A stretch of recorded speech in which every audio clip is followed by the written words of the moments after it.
カリンは昔から喉にいいと言われ、のど飴や果実酒などにも利用されている果物です。カリンにはアミグダリンという成分が含まれているため、喉の痛み、咳、痰、喘息などに有効ですし、ポリフェノールも含まれているので、インフルエンザなどを予防してくれると言われています。生のカリンはとても硬くて酸味と渋みも強く、場合によってはお腹を壊してしまうこともあるため、生食には向かないようです。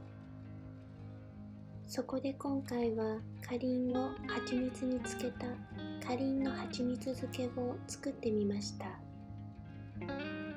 用意するものはカリン1個、蜂蜜適量、煮沸消毒した保存瓶、お茶パックです。カリンを洗います。縦に2つに切ります。とても硬いので気をつけてください。種を取り出します。種に一番薬効があるそうなので、種も蜂蜜漬けに入れます。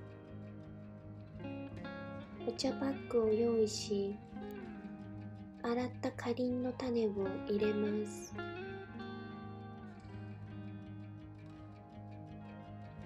カリンの実をさらに半分に切って5ミリ幅くらいにいちょう切りにします。あらかじめ煮沸消毒しておいた保存瓶にカリンを入れます。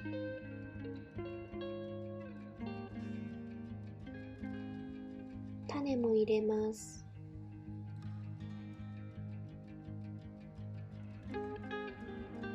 蜂蜜をひたひたになるまで注ぎます。結構たくさん使います。蓋をして1ヶ月ほど冷暗所で保存します。たまに蓋を開けて混ぜます。蓋を開けないでそのまま放置すると発酵により爆発する場合があるので気をつけてください。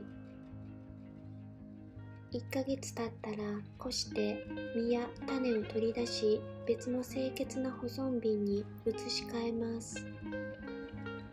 水やお湯割りにしてみたり、紅茶やヨーグルトに入れたりして楽しめます。